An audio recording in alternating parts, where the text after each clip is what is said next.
I'm joined by Rajat Sethi. I request my colleagues to stay on. Rajat Sethi, political commentator, is joining me on this special telecast. Rajat, good morning. What do you make of this performance and the fact that Omar Abdullah is returning as the Chief Minister, but has a lot of challenges, and the biggest focus will be, can he work with Prime Minister Modi? Can he work with LG? Can he work with government at the centre, unlike previously where he had a lot of stronghold?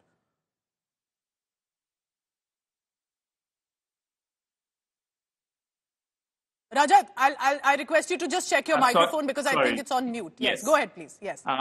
So I think this is going to be challenge number one for Omar Abdullah. He needs to ensure that the political gulf between Jammu and the Kashmir is somehow bridged.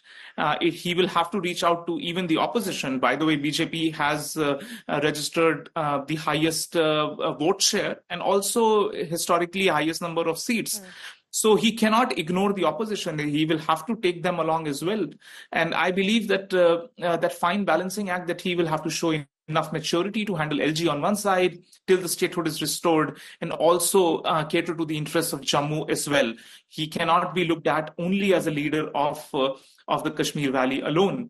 And that amount of outreach that he needs to do, does he, bring back the switch of capital from Srinagar to Jammu, that the pattern that was there, which was stopped for some years. That regime, that Darbar shift will be brought in again to basically bridge that gap. All of these things are going to be important, and all observers will keenly look at it. And I believe that Congress is in a lose-lose scenario where you lose and you are embarrassed, and the whole organization embarrassed. And in a state where you have actually won, you don't have any say in the political narrative in that state. So I think Congress party as a unit would come out as a sore losers from both these elections of Haryana and Jammu and Kashmir.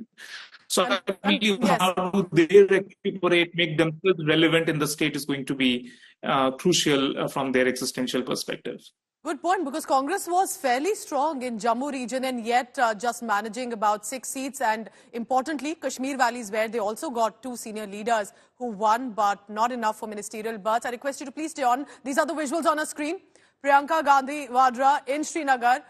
These are the visuals coming in, heading to the SKICC, but also taking in a view of the valley. Remember, Priyanka Gandhi Vadra, of course, comes from with the Kashmiri ancestry connected to the family.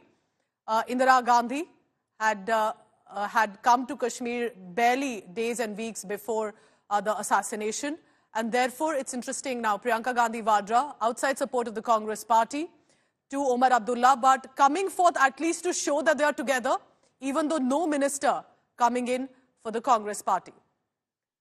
Lieutenant General Hasnain, I bring this to you. There's so much history that has come to the Kashmir Valley. You have seen the changes that have come in the past 5 years, but do you also think that politically, professionally, whether it's on the ground, it's also a very sensitive threshold?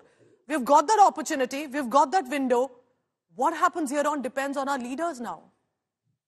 Absolutely, there's no doubt about it. I wrote a lot on this after the election results came out.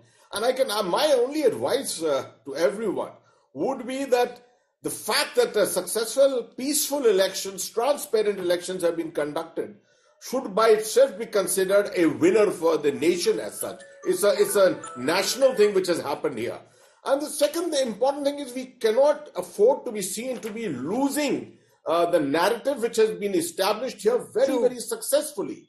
Pakistan has become virtually irrelevant, and its efforts of what they are trying to do in Jammu are primarily because they have failed to do whatever they want to do in Kashmir itself. So this is a very sensitive time, and I think the political elements have all got to get their heads together and work on it.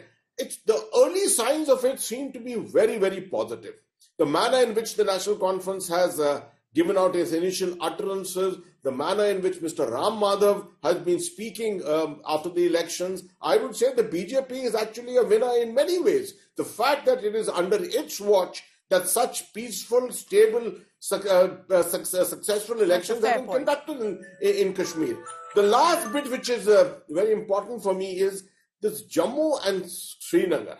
The narrative has to be that the two have to remain together. We do not want to see a situation where Jammu is seen to be separate, because once again, what is happening is that the empowerment has all moved to Srinagar and Jammu is going to feel disempowered. It's up to Mr. Abdullah's leadership as to how he makes Jammu feel empowered and being a part of his administration. To Sunil as well, that the Congress leaders have arrived. They are putting up a united face. But the question is, will that be enough? Eventually, it will have to be J&K as a union territory for now to stay together with the kind of demands even Jammu region has. Well, Pooja, Rahul Gandhi and Priyanka Gandhi Vadra may have arrived in Srinagar. They will be, participating in this swearing-in ceremony to put up a joint face, to put up a united face. But all is not well within the National Conference and Congress alliance. And this was quite evident right from during the days of campaigning, because Omar Abdullah had raised a serious concern, and he had said that Congress was not focusing properly on Jammu region. Rahul Gandhi was not campaigning extensively, and this was a concern that was raised by Omar Abdullah during the election campaign. And after the results came, National Conference leaders have been saying that it was due to Congress's poor show that BJP managed to win 29 seats, and Congress once again failed to stop the BJP's march in Jammu region. They failed to stop BJP's victory march in Jammu region. So there have been, war of words going on between the leaders of Congress and National Conference, and there have been National Conference leaders who have been saying that if Congress party had given more seats to National Conference in Jammu region, in Hindu-dominated areas, National Conference could have won more seats. That's what National Conference leaders have been claiming. So clearly all is not well within this alliance, and what we are learning from our sources is that Congress was seeking at least 2 cabinet berths, and National Conference was not willing to give more than 1 ministerial berth to the Congress party, and this has somehow annoyed the Congress party. Congress party has chosen its leader of legislature party. Ghulam Ahmad Mir has been nominated as the leader of the Congress's legislature party, and there were speculations that he and Tariq Hamid Kara may be inducted as ministers, but now it seems that Congress is not going to be part of this government for now, but negotiations will be carried out. There will be negotiations for further expansion of this cabinet, and their Congress could be accommodated. But for now, the reports that are emerging say that Congress is going to provide outside support. So we need to wait for some more time what Rahul Gandhi says, what Priyanka Gandhi says, and even Pooja, it's very important to note that while the seat sharing agreement was being negotiated by both the parties, National Conference and Congress party, there was a large section of the Congress party that it was the National Conference who got the lion's share, and the Congress High Command could not negotiate the seat